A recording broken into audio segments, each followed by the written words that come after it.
صدیق اکبر، جو عشق محمد ہے ایمان اپنا تو ایمان کا زیور ہے صدیق اکبر۔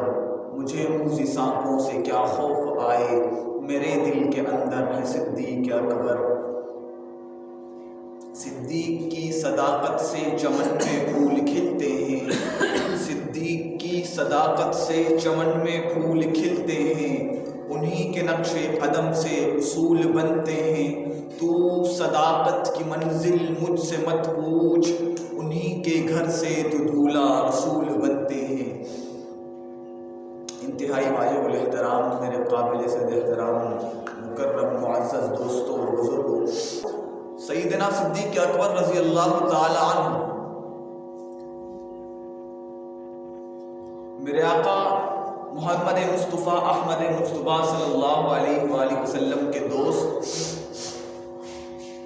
وفادار، جانشین، قریب ترین ساتھی ہیں، جو ہر وقت، ہر لمحہ، ہر لحظہ، ہر آن میرے آقا کے ساتھ ہوتے تھے۔ سیدنا صدیق اکبر رضی اللہ تعالیٰ عنہ کا نام اسلام لانے سے پہلے عبد الکعبہ تھا۔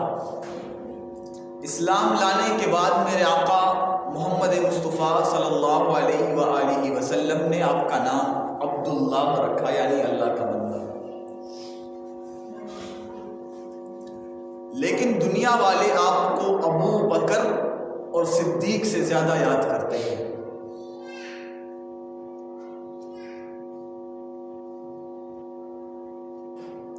ابو بکر کہتے کس کو ہیں؟ ابو بکر کہتے ہیں کہ جو ہر بھلے کام میں پہل کرے۔ ابو بکر اس شخصیت کو کہتے ہیں کہ جو ہر نیک بھلے کام میں پہل کرے۔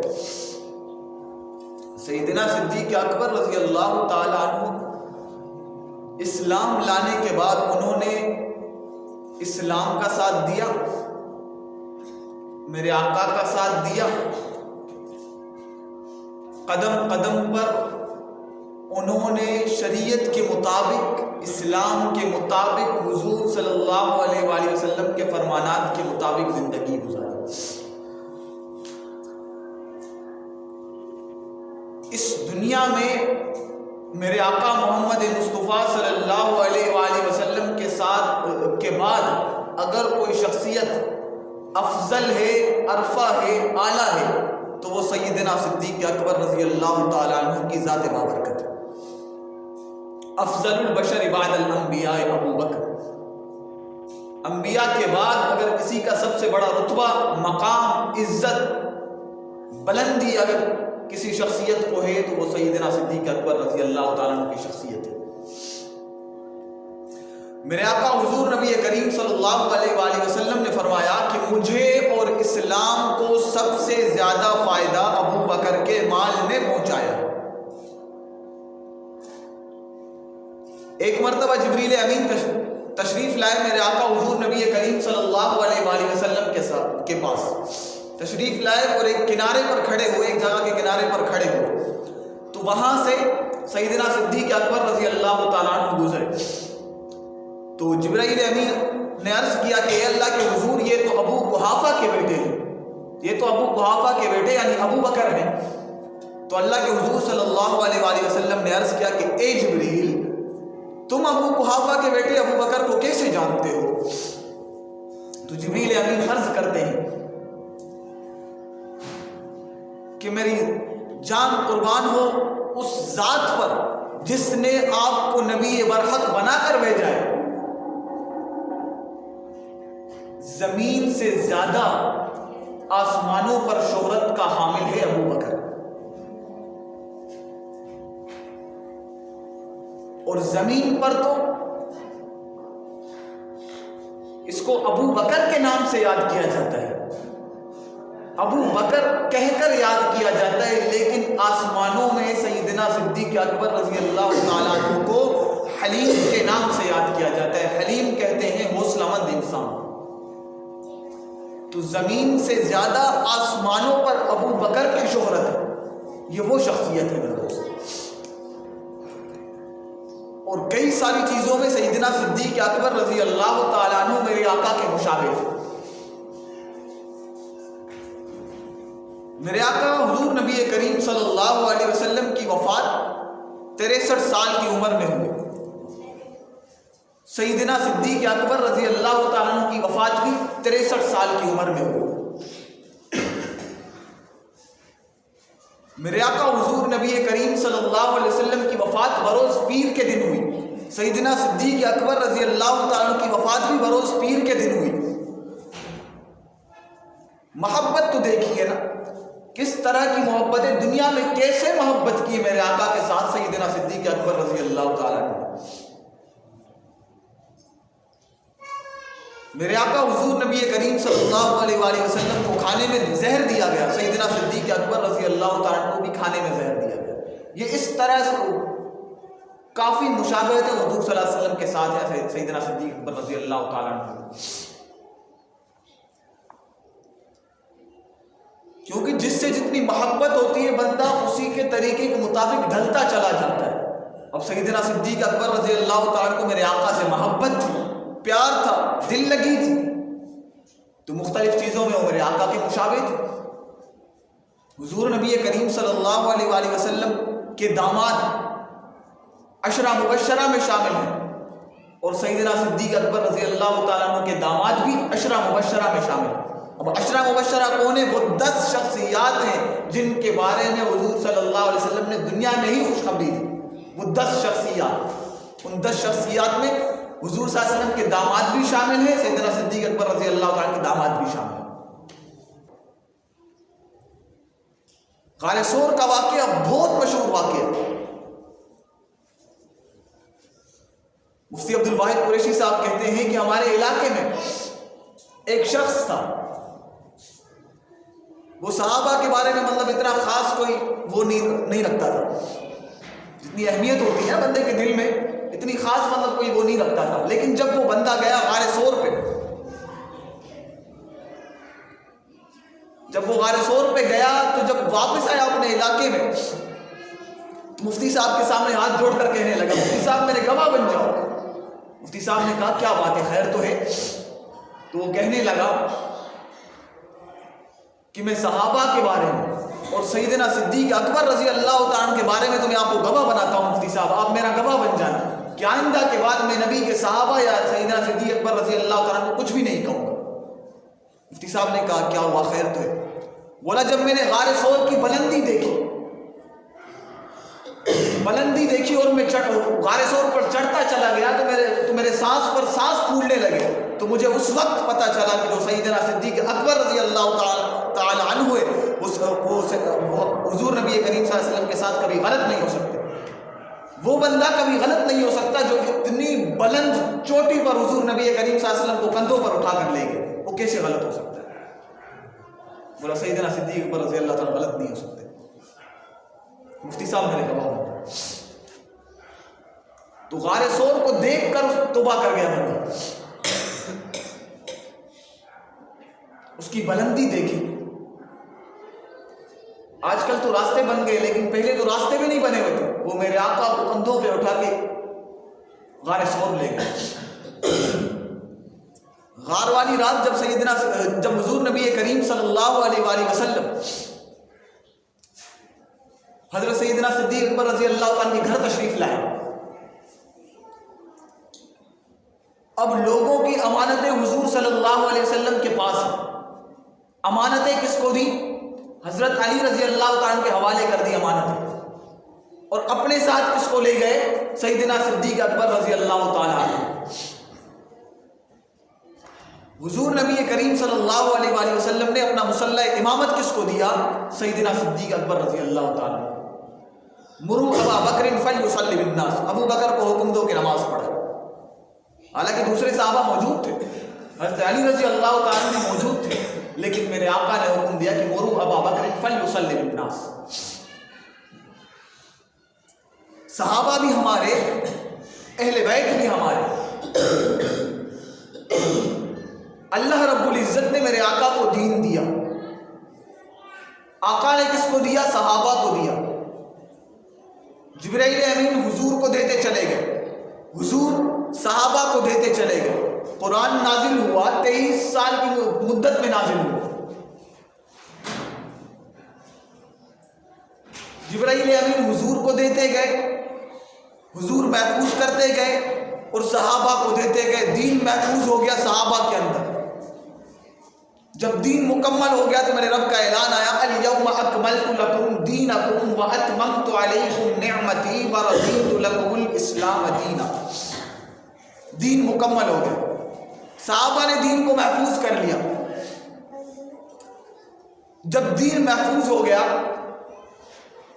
جب کوئی عمارت بن گئی, اب اس عمارت میں نہ کوئی چیز ڈالی جا سکتی ہے, نہ کوئی چیز سے باہر نکالی جا سکتی ہے. شریعت محفوظ, دین محفوظ. الیوم اکملت لکم دینکم واتممت علیکم نعمتی ورضیت لکم الاسلام دینا. دین مکمل ہو گیا. اب دین ایسا ہو گیا, نہ اس کے اندر کوئی چیز ڈالی جا سکتی ہے, نہ اس سے کوئی چیز باہر نکالی جا سکتی ہے. رضی اللہ عنہم ورضوا عنہ, اللہ ان سے راضی, وہ اللہ سے راضی. اہل بیت بھی ہمارے عقیدے کا حسن دیکھیے. اہل بیت بھی ہمارے, صحابہ بھی ہمارے,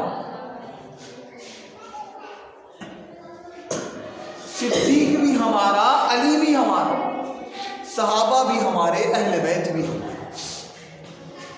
لیکن اگر کوئی یک طرفہ چیز اختیار کرے تو پھر کام نہیں بنے گا. دین پر چلنے کے لیے صحابہ کا دامن, اہل بیت کا دامن پکڑنا ضروری ہے. دین پھیلا اہل بیت سے, صحابہ سے. اب راستہ ہم نے کون سا اختیار کرنا ہے؟ اہل بیت بھی ہمارے, صحابہ بھی ہمارے. دونوں کو مان کر چلنا ہے اور دونوں کو مان کر زندگی گزارنی ہے, تبھی کامیابی والی زندگی گزرے گی. جب غار ثور کی بلندی پر سیدنا صدیق اکبر رضی اللہ تعالیٰ عنہ حضور نبی کریم صلی اللہ علیہ وسلم چڑھتے چلے گئے تو صدیق عرض کرتے ہیں کہ اللہ کے حضور آپ سوار ہو جائیے. لیکن حضور صلی اللہ علیہ وسلم نے فرمایا کہ سواری تو کوئی ہے نہیں. ابو بکر بیٹھ گئے اور حضور کو اپنے کندھوں پر سوار کیا. جب کوئی بندہ پہاڑ کی بلندی چڑھ رہا ہو اور کوئی شخص اس طرح بیٹھا ہو, کندھوں پر بیٹھا ہو, ایک پاؤں اس طرف ایک پاؤں اس طرف, میں اپنے وجدان میں کھو کر کہتا ہوں کہ ایک پاؤں آقا کا اس طرف ایک اس طرف, اور پہاڑ کی بلندی ہو تو جو بندہ کندھے پر بیٹھا ہے تو وہ صاحب جس بندے کے کندھے پر بیٹھا ہے اس کے سر کو پکڑ لیتا.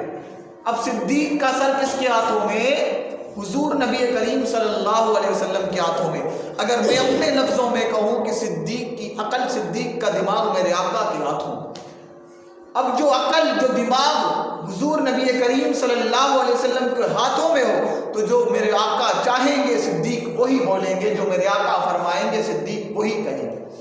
یہ صدیق کا مرتبہ اور مقام, اس کو قرآن نے بیان کیا ہے کہ اذ ہما فی الغار اذ یقول لصاحبہ لا تحزن ان اللہ معنا. جب غار ثور کی بلندی پر پہنچے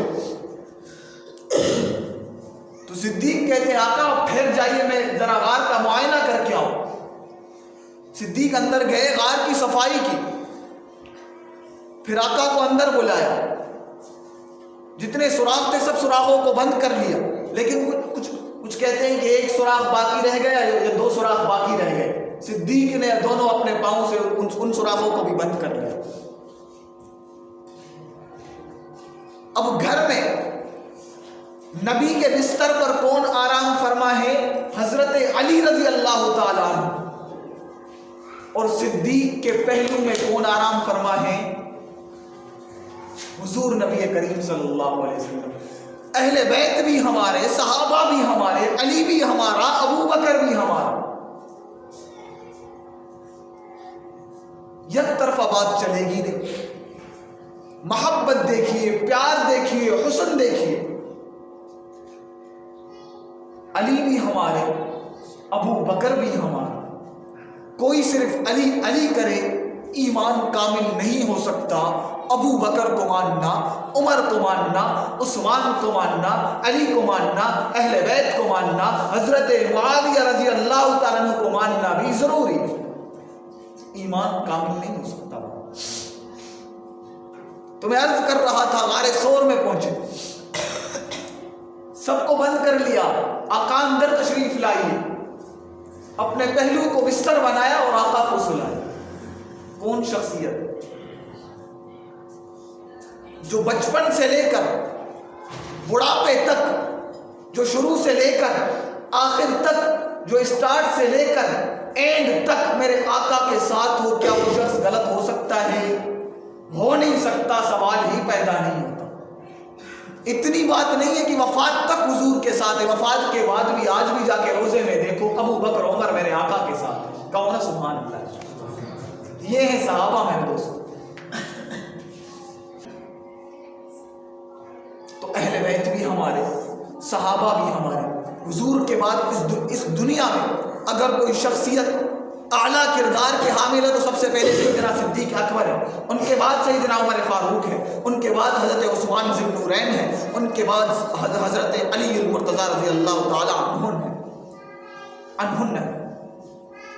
تو میرے دوستو رضی اللہ عنہم ورضوا عنہ، وہ اللہ سے راضی، اللہ ان سے راضی۔ سیدنا صدیق اکبر رضی اللہ تعالی عنہ نے اپنی مکمل زندگی اسلام کی تابع داری میں، حضور کی فرمان برداری میں، اللہ رب العزت کے احکامات پر عمل کر کے اپنی زندگی گزاری ہے۔ حضرت سیدنا صدیق اکبر رضی اللہ تعالیٰ عنہ وہ شخص ہے جن کے بارے میں میرے آقا نے فرمایا میں نے سب کا قرضہ چکا دیا ہے، میں نے سب کا قرضہ اتار دیا ہے، ابو بکر کا قرضہ میں نے نہیں اتارا، ابو بکر کا قرضہ قیامت کے دن میرا رب ابو بکر کو خود دے گا۔ یہ ہے وہ شخصیت ابو بکر جن کے بارے میں میرے آقا نے فرمایا کہ مجھے اور اسلام کو سب سے زیادہ فائدہ ابو بکر کے مال نے پہنچا ہے۔ ابو بکر وہ شخص ہے۔ ابو بکر کس وجہ سے کہتے ہیں کہ ہر بھلے کام میں پہل کون کرے؟ ابو بکر کرے۔ اور صدیق کیوں کہتے ہیں آپ؟ ابو بکر صدیق، صدیق کہتے ہیں سچے کو۔ جب میرے آقا نبی کریم صلی اللہ علیہ وآلہ وسلم معراج پر تشریف لے گئے، معراج سے واپسی آئے، لوگوں کو خبر دی کہ میں آسمان سے ہو کر آیا ہوں، عرش معلیٰ سے ہو کر آیا ہوں، تو لوگوں نے حضرت ابو بکر سے عرض کیا کہ حضور یہ کہتے ہیں، ہمیں تو یقین نہیں آ رہا۔ اس طرح کا معاملہ ہے کہ ایک رات میں مسجد اقصیٰ سے پھر آسمانوں کا سفر، پھر دوبارہ مسجد اقصیٰ، پھر مکہ، کیسا ہو سکتا ہے؟ تو حضرت ابو بکر صدیق رضی اللہ تعالیٰ نے عرض کیا میرے آقا نے فرمایا ہے؟ کہا جی ہاں۔ فرمایا صدقت، میرے آقا نے سچ فرمایا۔ حضور کے پاس ہے، حضور آپ نے یہ بات آپ نے فرمائی ہے؟ حضور نے کہا جی میں نے فرمائی ہے۔ فرمایا صدقت، آپ نے سچ کہا۔ وہیں سے صدیق آپ کا لقب کٹ گیا۔ صدیق کہتے ہیں سچے، ابو بکر سچا۔ حضرت یحییٰ ابو حکیم فرماتے ہیں کہ حضرت علی رضی اللہ تعالیٰ نے قسم اٹھا کر یہ بات کی ہے کہ سیدنا صدیق اکبر رضی اللہ تعالیٰ کا جو لقب ہے صدیق، یہ آسمانوں سے اترا ہے۔ یہ ہے وہ مبارک شخصیات۔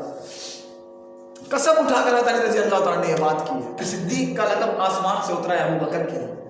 بس میرے دوستو ہم بھی اپنی زندگی سیدنا صدیق اکبر رضی اللہ تعالیٰ کی تابع داری میں اور ان کی زندگی کو دیکھ کر اپنی زندگی گزارے، جنہوں نے جس طرح سیدنا صدیق اکبر رضی اللہ تعالیٰ نے حضور نبی کریم صلی اللہ علیہ وسلم پر اپنا تن من دھن مال سب کچھ لٹا دیا، ہم بھی اس طرح اپنا تن من دھن مال سب کچھ لٹانے والے بن جائیں تاکہ ہماری بھی آخرت بھی سنور جائے اور دنیا کی زندگی بھی سنور جائے۔ تو کریں گے انشاءاللہ، سب کچھ کریں گے انشاءاللہ۔ صحابہ بھی ہمارے، اہل بیت بھی ہمارے، ابو بکر بھی ہمارا، علی بھی ہمارا، عمر بھی ہمارا، عثمان بھی ہمارا۔ بس میرے دوستو دعائے کہ اللہ رب العزت مجھے اور آپ کو ان پر عمل کرنے کی توفیق عطا فرمائے۔ اقول قولی ھذا واستغفر اللہ وآخر دعوانا ان الحمد للہ رب العالمین۔